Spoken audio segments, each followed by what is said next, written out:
want to talk about today the AAA and indie scene. So of course I like the indie scene a bit more, but with the AAA industry, it's like you have job security,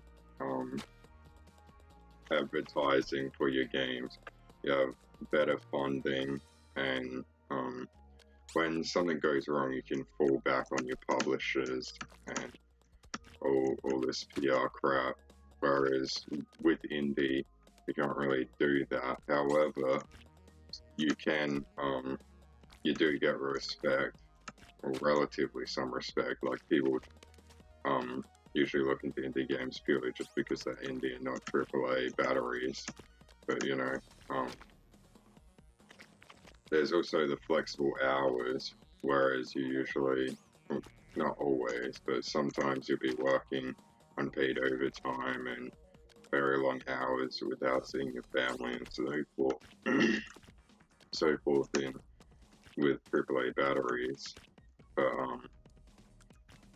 with indie, you can really choose your hours, which is another great thing about it that I like.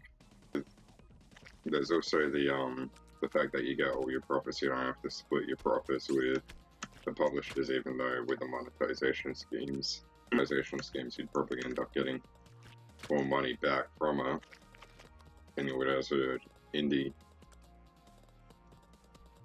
But there's also the ability to go on all platforms or sell to all platforms, whereas with certain publishers, not all publishers, there's plenty of publishers out there that of course go with all platforms, but there's still a few like Microsoft and Sony and so forth, which are just specifically first party only and only go for the specific platform or console or whatever you want to call it.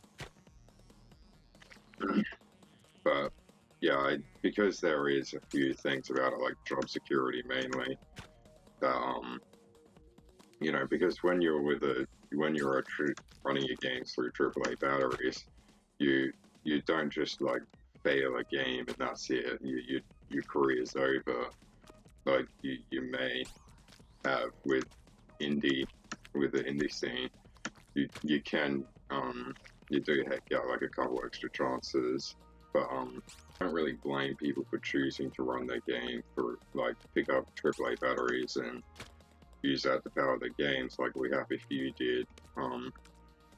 Or the thing that annoys me with the AAA scene and many others, oh my god, that sort of thing, and many others is the fact that they use manipulative monetization schemes, and me for one, I see games as a form of art, not some corporate product to be sold like a toy at Toys R Us or some shit. So what I'm specifically talking about here is the passion creation within games, the passion creation projects, you know, like Metal Gear. Like I wouldn't at all be interested in Metal Gear if it weren't for Hideo Kojima and his passion for that franchise, for the IP and the series. It's the whole thing that makes Metal Gear interesting to me, is what he had to do for the franchise. And you could feel the passion brewing off his products. Whereas a lot of AAA games, they're just lazy cash grabs, and you can very easily see how it's such a corporate product, how the Disney Marvel movies are just advertisements for are just like an hour and a half or even sometimes 2 hour long advertisements for a superhero or a superhero movie that is just going to end up being an advertisement for another superhero movie,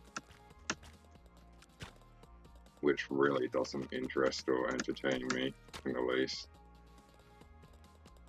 I'd rather that movie being more like Logan, where it's just its own thing, its own full complete product and movie. Or in this case, we're talking games, but you know. And yeah, I'm willing to take shots at Disney. I hate Disney, so you know, what else?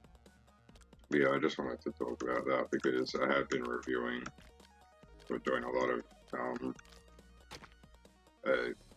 first impressions for indie games.